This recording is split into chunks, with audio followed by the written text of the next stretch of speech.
All right, let's dive into a plant that is a complete walking contradiction.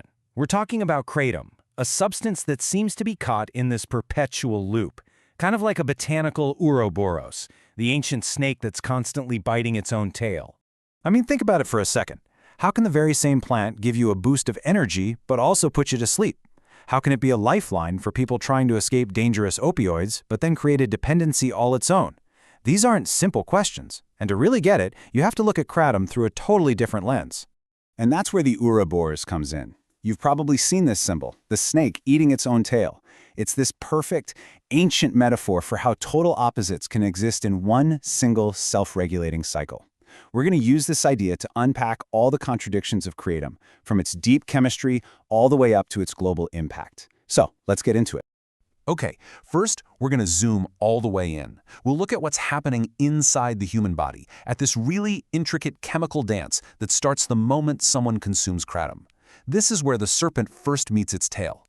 So one of the most fascinating things about kratom is what's called its biphasic effect. At a low dose, it's a stimulant. You know, workers in Southeast Asia have chewed the leaves for centuries just to get through a long, hard day. But, and this is the crazy part, if you take a higher dose hoping for more energy, you get the exact opposite. You get sedation, you get pain relief. It's this incredible built-in less is more principle, where the plant itself kind of forces a balance. So, how does it do that? Well, the whole leaf is packed with this cocktail of over 40 different compounds called alkaloids. The easiest way to think about it is like the controls in your car. You've got alkaloids that act like the gas pedal. These are called agonists, and they fire up your opioid receptors to give you pain relief. But then you have other alkaloids that act as the brakes. These are antagonists, and they actually black those same receptors, putting a hard limit on the effects. And then you've got the main alkaloid, mitragynine, which is kind of like the cruise control system, constantly regulating the gas and the brakes. And this, right here, is absolutely crucial. Because of that gas and brake system, kratom has what's known as a ceiling effect. With something like fentanyl, the more you take, the more your breathing slows down, which is what can be fatal. But with whole leaf kratom, that effect just plateaus. The plant literally contains its own antidote, the chemical checks and balances to stop the kind of toxicity we see with classic opioids. The plant even has a physical failsafe. If you take way too much, you don't just drift off into some dangerous state. Nope, you get something called the wobbles. We're talking nausea, serious dizziness, your eyes moving uncontrollably. It is not a pleasant feeling, and it basically forces you to stop. It's the plant's way of biting you to tell you you've gone too far, a built-in deterrent. And here's another wild loop, this time in your metabolism. The main alkaloid, mitragynine, is actually pretty mild on its own. But once it gets to your liver, a specific enzyme gets to work and transforms it into something called 7-hydroxymitragynine, a metabolite that's up to 13 times more potent than morphine. It's a total paradox. Your body's natural process of breaking something down actually creates something far, far more powerful. Creation from destruction. Now, believe it or not, these same self-regulating principles don't just happen inside our bodies.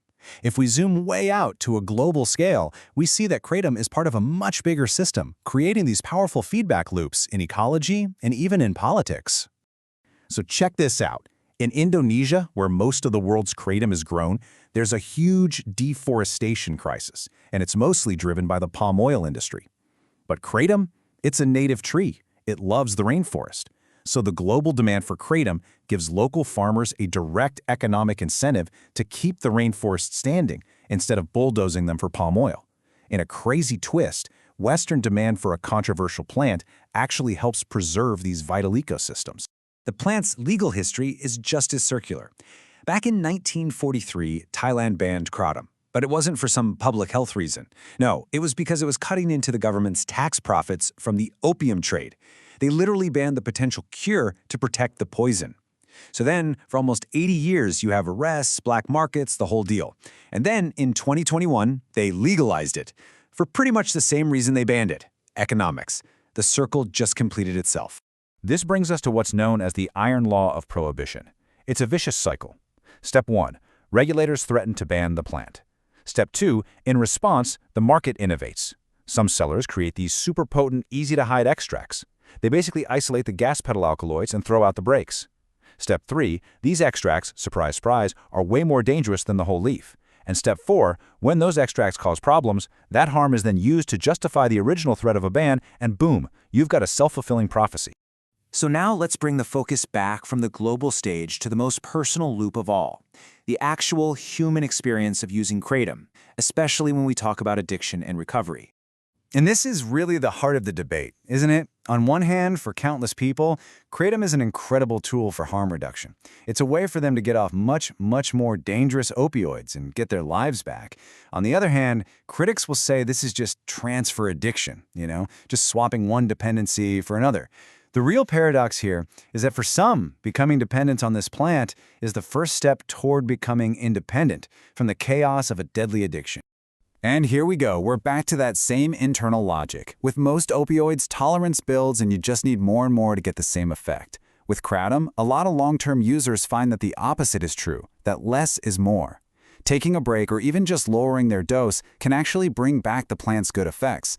This is probably because it gives those break alkaloids time to clear out of your system. So the plant itself chemically encourages this cyclical, moderate relationship instead of just a straight line of escalation. Okay, so we've looked at all these different loops, the chemical one, the ecological one, the political one, the personal one. So what does it all mean when you put it together? Well, it means the paradox isn't a bug, it's a feature. This chart really ties it all together perfectly, doesn't it? Look at it. In every single one of these areas, Kratom's action creates a counter-reaction, and that creates a self-regulating loop. Stimulation at a low dose becomes sedation at a high dose. Prohibition leads to more potent products. And even harvesting trees can end up saving the whole forest. The snake's head is always connected to its tail. So here's the takeaway. The real danger with Kratom seems to pop up only when we try to break that circle. When we go into a lab and isolate one single alkaloid, or when we try to impose a blanket ban on the whole plant, we're basically severing the snake. We're taking away those natural checks and balances that make the entire plant such a uniquely self-regulating thing. And that really leaves us with one last big thought to chew on. We have this tendency to look at the complexity of natural plants and substances as a problem that needs to be fixed or engineered away. But what if that very complexity, the poison that's mixed in with the remedy, the gas pedal that's packaged with the brakes, isn't the problem at all? What if it's the solution?